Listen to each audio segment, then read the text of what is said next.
இந்த period இஷ்யூஸ்க்கும், heart ப்ராப்ளம்க்கும் சம்மந்தம் இருக்குன்னு தெரியுமா உங்களுக்கு? இருக்கு. எனக்கு யூசுவலா கார்டியாக் ஐசியூலேருந்து ஒரு சில டைம் கால் பண்ணுவாங்க. இந்த மாரி ஏடி அட்மிட் ஆயிருக்காங்க ஹார்ட் ஃபெயிலியர்ல. அவங்களுக்கு வந்து டெஸ்ட் பண்ணும்போது, ரத்த அளவு ரொம்ப கம்மியா இருந்துச்சு. ஸ்கேன் பண்ணும்போது நெறைய ஃபைப்ராய்ட்ஸ், அடெனோமயோசிஸ் இருந்துச்சு. ரெட்ரோஸ்பெக்டிவா கேட்கும்போது தான் உங்களுக்கு நெறைய நாள் வந்து ப்ளீடிங் ஹெவியா போயிட்டு இருந்திருக்கு அப்படின்னு சொல்லுவாங்க.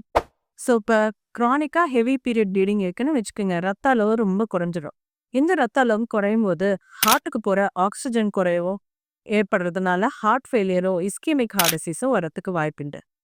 ஸோ, இது இல்லாம வந்து இப்ப ஒபிசிட்டி, இர்ரெகுலர் சைக்கிள்ஸ் இல்லாமவங்களுக்கு யூசுவலா பாலிசிஸ்டிக் ஓவரியன் சிண்ட்ரோம் இருக்கும். இவங்களுக்கு வந்து மெட்டபாலிக் சிண்ட்ரோம் வரதுக்கு வாய்ப்புண்டு. அதாவது ஹைப்பர் டென்ஷனு, டயபெட்டிஸ் இருக்கும், ஹைப்பர் கொலஸ்ட்ரால் இருக்கும். ஸோ, இவங்களுக்குமே வந்து இஸ்கெமிக் ஹார்ட் டிசீஸ் இல்ல ஹார்ட் ப்ராப்ளம்ஸ் வரதுக்கு வாய்ப்புகள் அதிகம். ஸோ, இது இல்லாம வந்து யங்கர் விமெனுக்கும் ஒரு கைனக் பெத்தாலஜி இருக்குன்னு வச்சுக்கோங்க.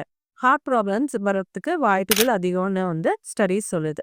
சப்போஸ் ஃபைப்ராய்ட்ஸ், அடினோமயோசிஸ், இல்ல எண்டோமெட்ரியோசிஸ் இதெல்லாம்னால ஹெவி பீரியட் ப்ளீடிங் இருக்கு.